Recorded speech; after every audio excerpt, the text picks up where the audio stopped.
नमः सिद्धिभ्य। नमो नमः सत्तुहितंकराय वीराय भव्याम्बुजभास्कराय अनंतलोकाय सुरार्चिताय देवादिदेवाय नमो जिनाय देवादिदेवाय नमो जिनाय। पंच परमेष्टि भगवान की जय। परम पूज्य आचार्य भगवंत गुरुवर विशुद्ध सागर जी मुनि महाराज की जय। परम पूज्य मुनि श्री सुप्रभ सागर जी महाराज जी की जय। शाश्वत तीर्थराज समेत शिखर जी की जय।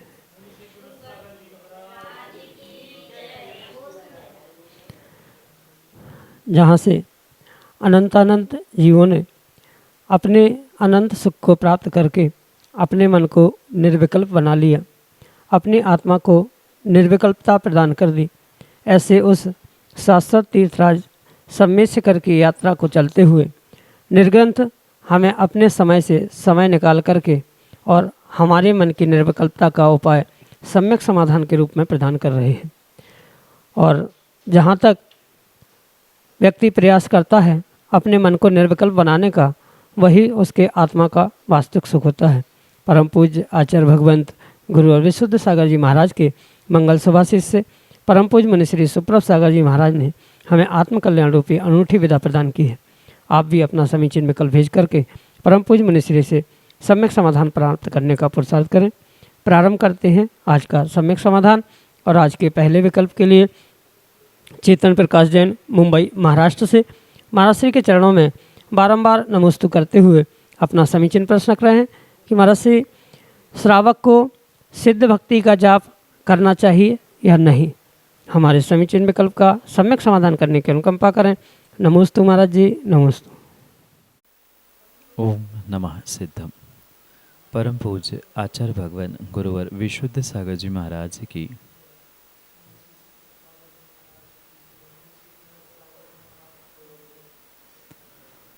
सिद्धों की वंदना स्वरूप, सिद्धों के सुमरण स्वरूप जो सिद्ध भक्ति प्राप्त होती है उसे श्रावक भी और साधु भी अपने श्रद्धा समर्पण के साथ अवश्य ही पढ़ सकता है। उसमें किसी भी प्रकार से कोई दोष नहीं। ये अनिवार्य नहीं है कि कोई विशेष भक्ति मात्र निर्ग्रंथ मुनिराज ही कर सकते हैं, श्रावक उसे नहीं कर सकते, ऐसा किंचित भी नहीं है।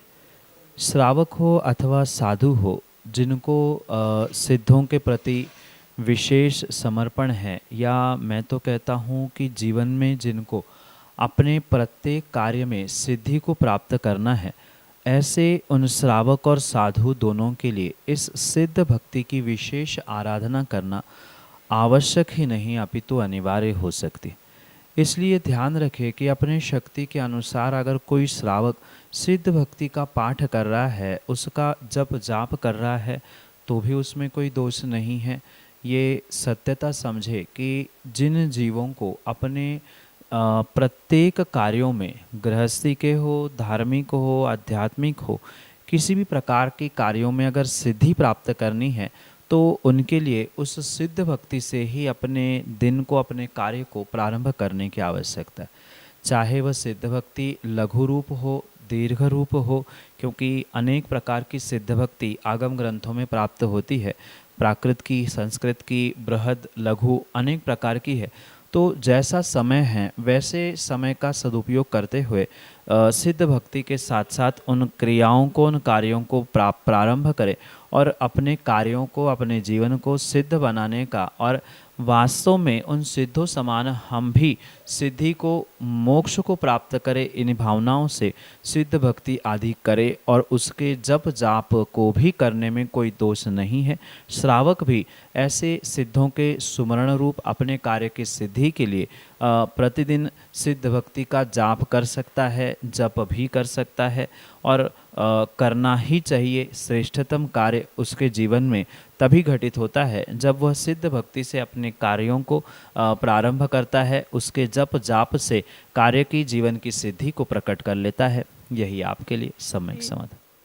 कुसुम जैन, गड़ाकोटा, मध्य प्रदेश से अगले समीचीन विकल्प के लिए। जी, मार्गण और गुणस्थान की परिभाषा पूछना चाहती हैं, मेरी समझ में नहीं आता।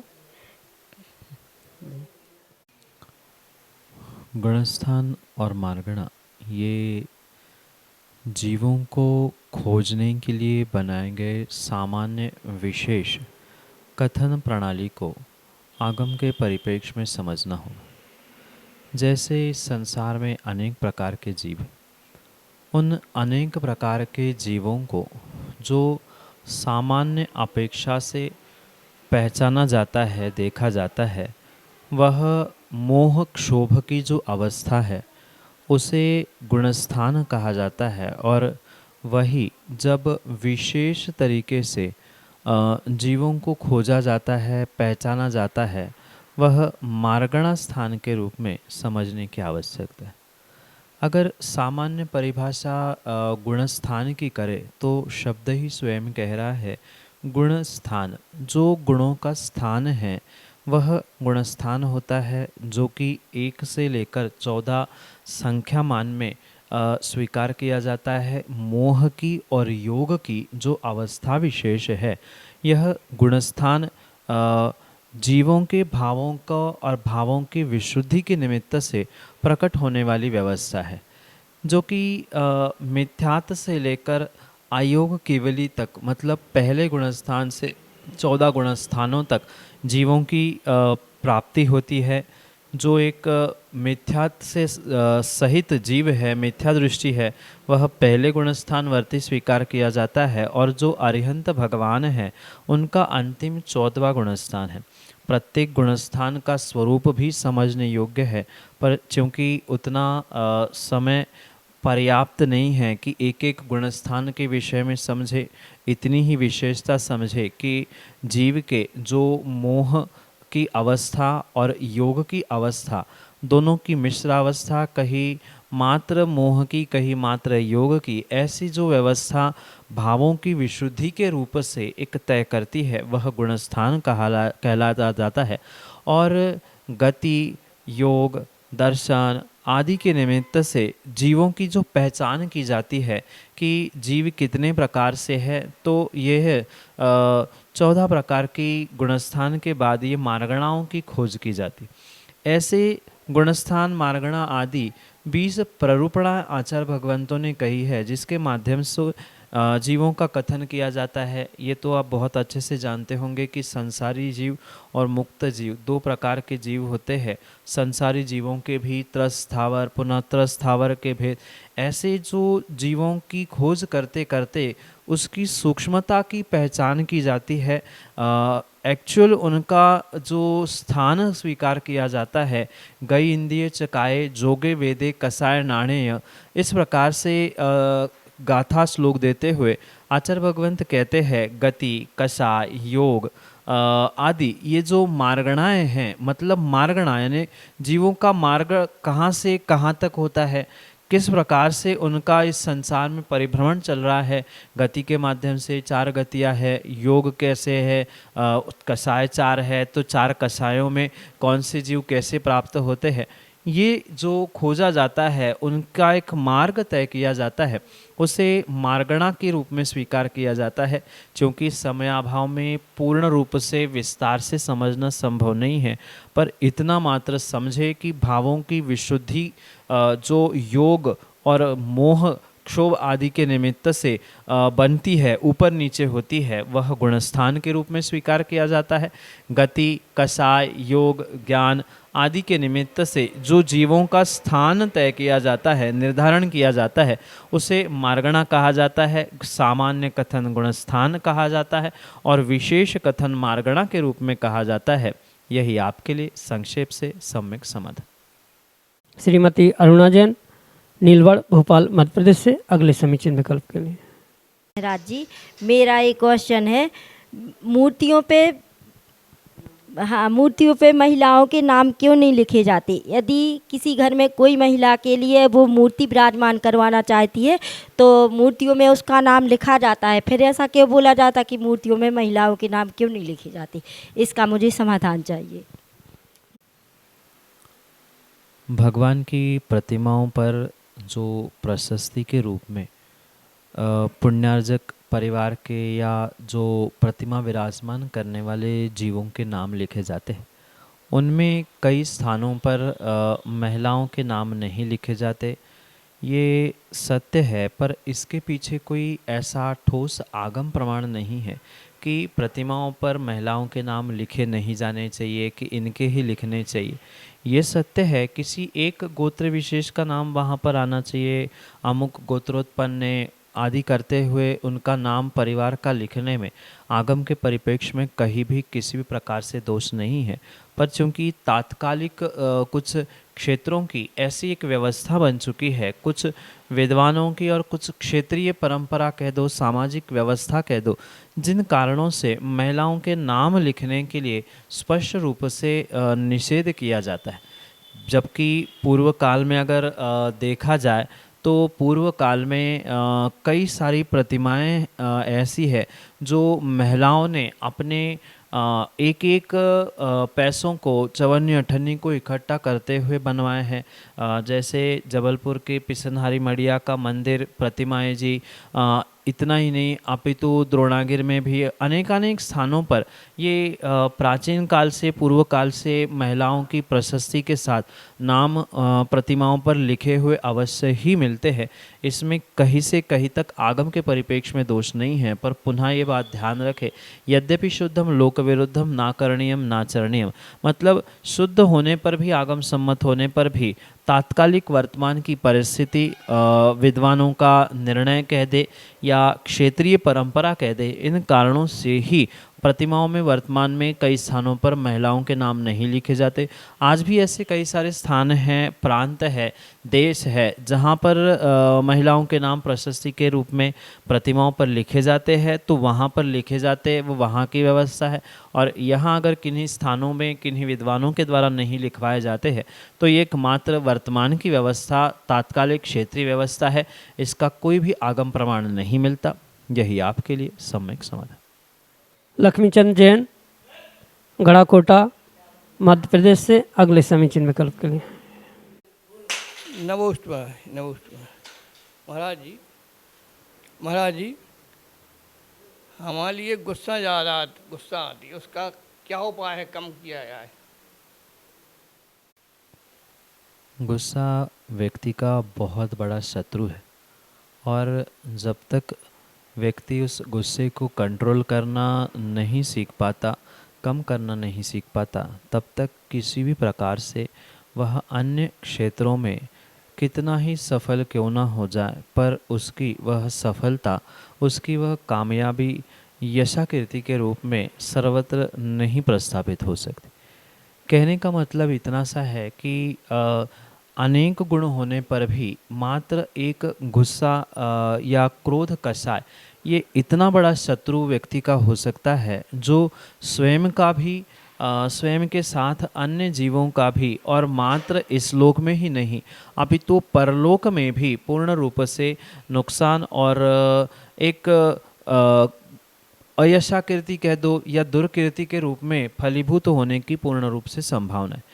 इसलिए अपनी गुस्सा, अपनी क्रोध कषाय को कंट्रोल करना, ये व्यक्ति को बहुत विवेकपूर्वक समझने की, सीखने की आवश्यकता है।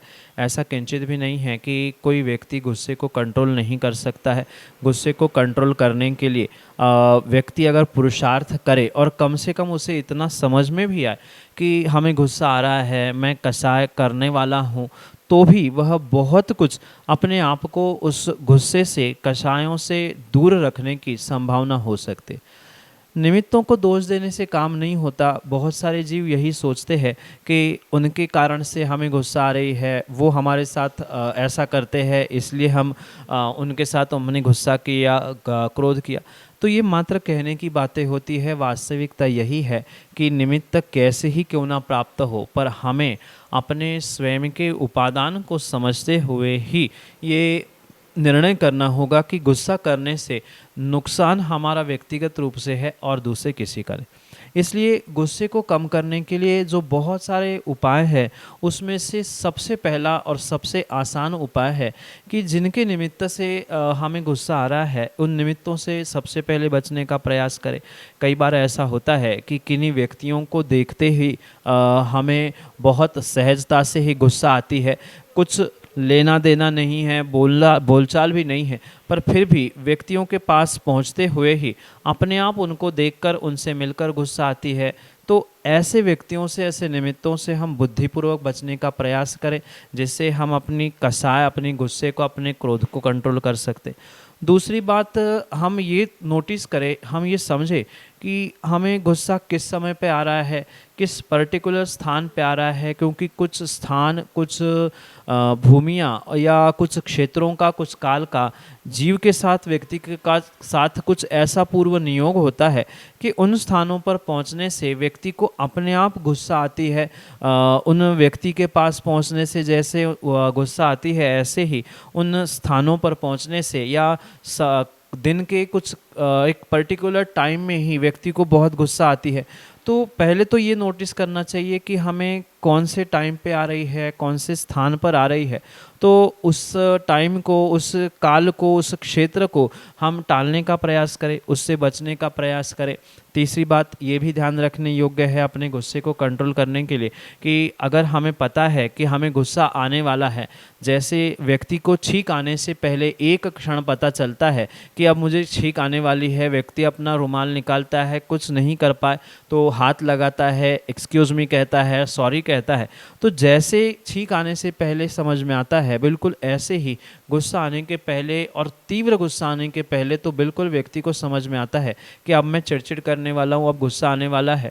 जैसे ही समझ में आए, उस स्थान से हम निकलकर कहीं अन्यत्र पहुँचने का प्रयास करें, जिससे ये हो सकता है कि भले ही कुछ कसाय का परिणमन गुस्सा अंदर ही आ जाए, वो जग जाहिर ना होते हुए दुनिया के सामने जो इज्जत है या व्यक्ति की एक जो प्रतिष्ठा है वह संभाल कर रह सकती है। अन्यथा सबके सामने अगर आप भड़बड़ा गए, गुस्सा कर लिया, तो कहीं ना कहीं आपकी भी इज्जत सबके सामने कम होने की संभावना हो सकती।